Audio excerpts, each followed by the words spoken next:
Jadi harapan kita ke depan bagaimana sosok ketua ini yang betul-betul peduli terhadap perkembangan sepak bola di Kabupaten Pasuruan, bukan mencari makan di sepak bola Pasuruan. Yang boleh mencari makan di pemainnya, pelatihnya itu boleh. Tapi kalau pengurusnya itu yang betul-betul getol, ya bisa memang harus keluar uang. Ya, Warmo, selamat siang. Kali ini saya akan menceritakan tentang sebuah kegiatan yang cukup menyedot perhatian terutama kalangan persepak bolaan di Kabupaten Pasuruan. Kita tahu bahwasanya Pasuruan ini memiliki Persekapas dan Pasuruan United dan juga banyak klub-klub bola yang memang selama ini butuh bahwasanya mereka menunjukkan kebolehannya untuk selalu tampil, meskipun kita tahu bahwasanya saat ini sepak bola di Indonesia sedang tidak baik-baik saja pasca terjadi tragedi Kanjuruhan. Tapi saya tidak akan membahas ke sana.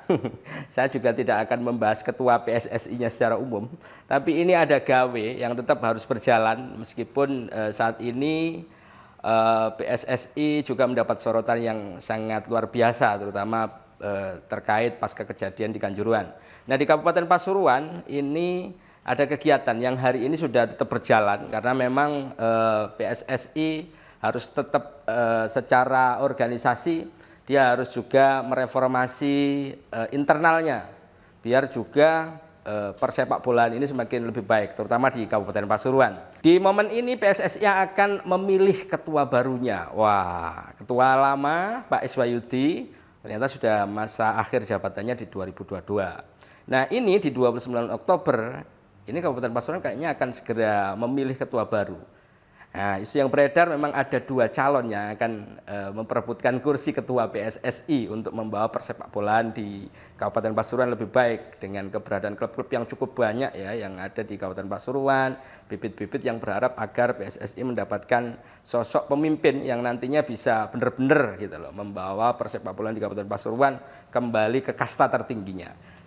Tapi untuk membahas soal bagaimana sosok ketua PSSI ini yang harusnya berada di pucuk pimpinan untuk mengelola persatuan sepak bola di Kabupaten Pasuruan, dua kandidat yang tadi saya sebutkan. Nah, konon ini dua kandidat ini adalah Bupati Pasuruan Irsad Yusuf dan juga Pak Udik Janwantoro. Siapa yang tidak kenal Pak Udik Janwantoro ketika memang dia pernah memegang Persekapas Kabupaten Pasuruan.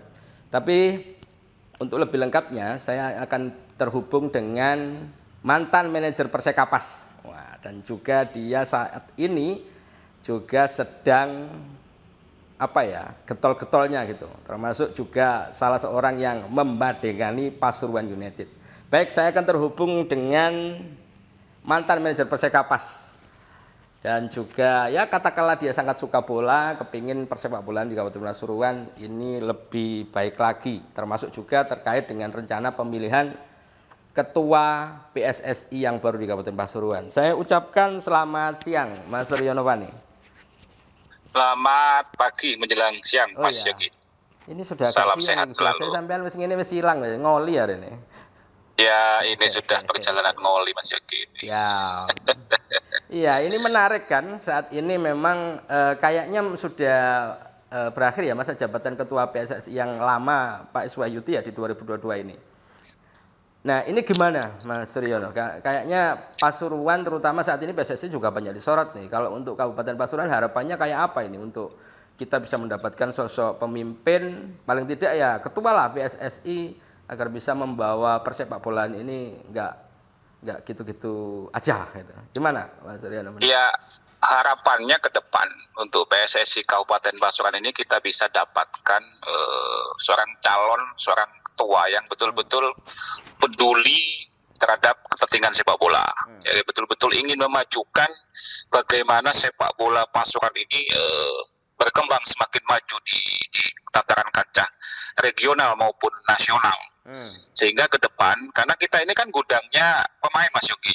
Gudangnya pemain, hari ini pemain kita itu sangat-sangat banyak. Bahkan tahun ini bukan tahun generasi emasnya pesepak bola di Kabupaten Mas.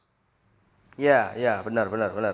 Jadi harapan kita ke depan bagaimana sosok ketua ini yang betul-betul peduli terhadap perkembangan sepak bola di Kabupaten Pasuruan, bukan mencari makan di sepak bola Pasuruan. Yang boleh mencari makan di pemainnya, pelatihnya itu boleh. Tapi kalau pengurusnya itu yang betul-betul getol, ya bisa memang harus keluar uang. Jadi pengurus PSSI itu bukan dapat gaji, tapi memang harus keluar uang memang. Contoh, saya itu menjadi manajer Persekapas, satu kompetisi bisa 500 sampai 1 M keluar uang pribadi loh. Oh iya kan? Iya. Betul. Jadi kalau misalkan saya kemarin pegang 2 kompetisi yang sampai terjadi terbongkarnya mafia bola, itu hampir 2 M saya keluar seperti itu. Jadi memang yang betul-betul yang diperlukan adalah pemimpin ketua ASKAP ini yang betul-betul peduli betul, tulus, ikhlas ingin membangun persepak bolaan di Kabupaten Pasuruan lebih baik. Hari ini contohnya kompetisi internal kan sudah lama terhenti. Sehingga ke depan harapannya ASKAP ini juga sudah mulai muter kompetisi. Karena untuk misalkan kesulitan dana, kita itu banyak perusahaan CSR mungkin tinggal kerjasama aja misalkan, kerjasama dengan Warmo kerjasama dengan perusahaan mana kan bisa dilakukan, gitu. Betul. Tergantung kemauan pengurusnya aja sih, tergantung kemauan kita aja mau apa tidak, itu aja sebenarnya. Nah ini tergantung hari ini para pemilik klub, para voternya. Voter itu kan kalau saya lihat di kabupaten ini ada 4 klub divisi utama, kemudian 10 klub divisi 1, 13 klub divisi 2, dan 4 klub divisi 3, dan 1 futsal. Jadi 40 sekian voter inilah yang akan menentukan bagaimana pengurus PSSI Kabupaten Pasuruan ke depan. Seperti itu, Mas Yogi. Ya, jadi begini, mungkin sampean kan juga pernah mengalami sebagai sosok manajer Persekapas yang terlibat secara langsung, berhubungan secara langsung dengan ketua ASKAP lah paling tidak. Apa sebenarnya yang kurang di Kabupaten Pasuruan dan harus dibenahi? Kalau mereka memang pengen terjun, jadi saya ketua ASKAP lah, PSSI. Apa kemudian? Apakah hubungan antar pemain atau apa kurang opini apa yang harus dibutuhkan itu? Apa anjane? Iya, sebenarnya banyak ya. Kalau saya melihat hari ini ketua PSSI itu kan betul-betul harus menjadi ujung tombak ya. Dalam hal segala persepak bolaan selain dari komite eksekutif di bawahnya, selain pengurus di bawahnya. Cuma kalau saya melihat contoh hari ini, saya ditunjuk jadi manajer Persekapas, misalkan tahun 2015-19, ya kan, pada saat terjadi mafia bola, saya sempat bongkar mafia bola. Tetapi sampai selesainya kompetisi, saya pun tidak dapat SK penunjukan manajer sebagai manajer Persekapas. Artinya apa? Administratif dari PSSI, dari ASKAP-nya itu tidak muncul gitu loh. Persoalan administrasi saja tidak bisa, apalagi urusan yang lain gitu aja Mas Yogi kalau saya sih. Itu gitu loh. Seperti itu. Jadi saya 2 kali itu jadi manajer Persekapas Mas Yogi, tapi dua-duanya saya tanpa SK gitu loh. Tanpa SK, tapi untungnya saya kan menggunakan uang pribadi untuk operasional semuanya gitu loh, tidak menggunakan uang dari pemerintah daerah gitu loh. Gitu loh. Sehingga saya tidak tanda tangan uang apapun kecuali uang pribadi saya memang saya keluarkan untuk itu gitu loh. Ya, yang menarik ini begini. Nah, sekarang posisi PSSI ya, sosok PSSI apalagi hari ini ya mau pemilihan, ada 2 kandidat yang kayaknya kedua-duanya adalah ya orang parpol lah di Kabupaten Pasuruan ya, yang notabene keduanya ketua parpol begitu. Nah, dengan trust juga masyarakat terhadap PSSI, kemudian keterlibatan mereka di sana dan sebagainya, banyaknya kepentingan dan sebagainya. Gimana Anda harus memberikan pendapat lah untuk mereka-mereka yang pengen kayaknya nyalon gitu untuk maju di ketua ASKAP lah, pengen jadi ketua PSSI lah gitu. Ya, yang jelas ada ketentuan-ketentuan regulasi yang diberikan oleh PSSI untuk menjadi seorang calon itu ada persyaratannya, setidaknya pernah berkecimpung dalam dunia sepak bola 1 tahun, 1 tahun ya pengalamannya. Itu apakah pemilik klub, apakah manajer bola dan semua, apakah jadi pengurus dan semuanya. Itu yang punya hak memang. Jadi tidak semua orang bisa nyalon ya kan ya. Berikutnya hari ini misalkan jadi kan tadi ada 2 tokoh ini kemudian dari partai politik. Nah, saya cuma pesen aja bahwa dunia sepak bola itu ya dunia olahraga memang, ya kan? Ya, benar. Golek seneng kan kita, golek seneng, ya kan? Bagaimana ngangkat prestasi. Saya punya klub, pemilik klub ya saya tujuannya golek seneng. Bagaimana mengangkat prestasi teman-teman atlet bola di kabupaten ini. Bukan kemudian nantinya membawa urusan sepak bola dan urusan politik. Karena kalau sudah urusan sepak bola kepada urusan politik, itu nanti kacau balau, itu tumbang tindih nanti, sehingga nanti justru sepak bola yang nggak diurusi nanti kepentingannya yang diurusi. Betul. Ya kan, seperti itu. Seperti itu Mas Yogi. Jadi boleh-boleh saja mereka menjadi calon. Yang penting pesan saya kepada para calon, para kandidat yang akan berkompetisi, ya kan, harapannya ke depan kalau terpilih ya betul-betul memang untuk kepentingannya untuk memajukan sepak bola gitu loh. Bukan kepentingan untuk membawa kepentingan sepak bola ini kepentingan politik gitu bukan loh. untuk cari Itu aja sih. panggung dan sebagainya, untuk kepentingan Ya golongan betul, pribadi. bukan untuk cari panggung dan semuanya. Kalau cari panggung ya ini aja Nanggap orkes. konser gitu aja. Konser gitu aja, saya siapkan soundnya gitu. Sound seharga miliaran ini. Ya gitu sih, gitu aja sih ya kan. Iya. Sepak bola itu kan boleh senang, boleh prestasi, apalagi ini bukan masyarakat gitu loh, ya kan. Itu aja sih kalau dari sisi kita. Jadi harapan kita pemilihan ini betul-betul berjalan demokratis, tidak ada tekanan terhadap klub, ya kan. Tidak ada Karena tekanan. isu-isunya sudah saya Klub ini dapat memiliki suara ya beredar untuk ini. mereka menggunakan hak suaranya masing-masing klub ini. Kenapa sih? Masing-masing klub ini kan memiliki hak suara gitu ya. Ya, jadi yang punya suara itu memang tadi yang saya sebut tadi, klub divisi utamanya sekitar 14, divisi satunya 13, divisi 2-nya divisi 1-nya 10, divisi 2-nya itu 13, divisi 3 cuma 4 klub.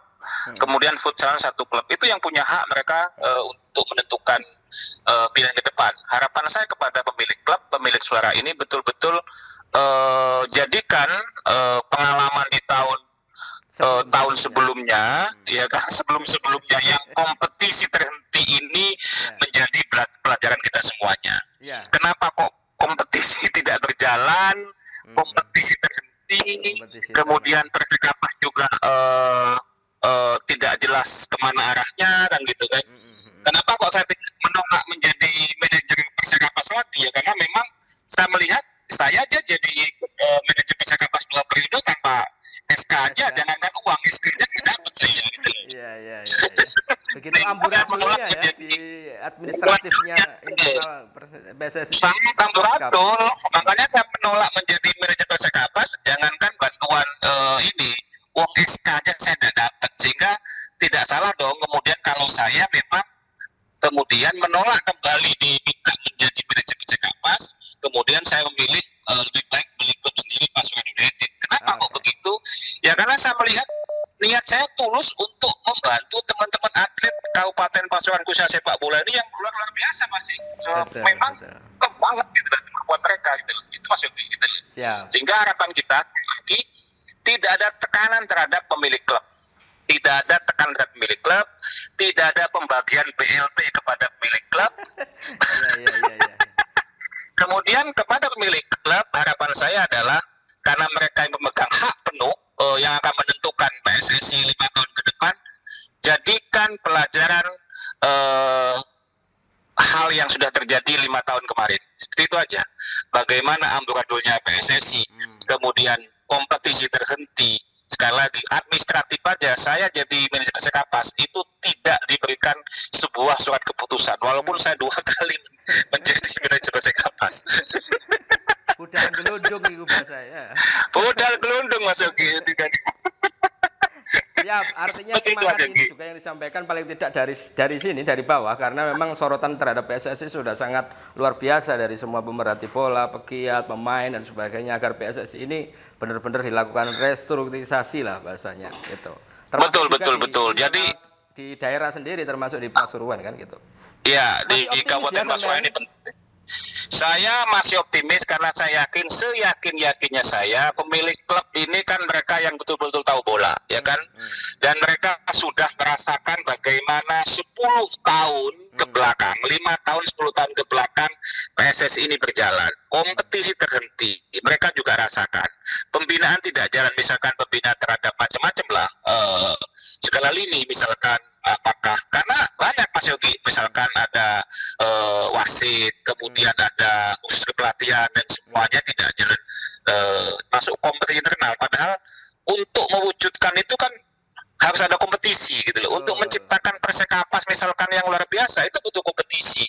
Kompetisi itu tidak bisa ujuk-ujuk kompetisi misalkan sebulan selesai, tapi memang butuh kompetisi dari usia dininya, kemudian usia remajanya sampai usia seniornya itu harus ditata dengan baik gitu loh. Seperti itu Mas Yogi.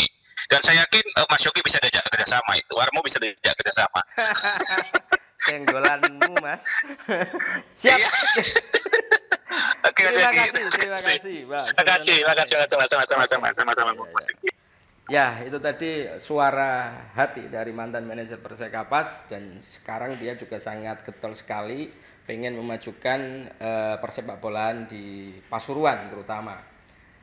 Itu yang bisa kita sampaikan update terkini terkait kegiatan atau rencana pergantian Ketua PSSI atau Askap Kabupaten Pasuruan yang akan dilakukan insya Allah tanggal 29 Oktober ini ya gitu. Tapi isunya sudah sangat ramai sekali dan sangat luar biasa sekali yang antusias untuk itu. Sampai jumpa, salam olahraga.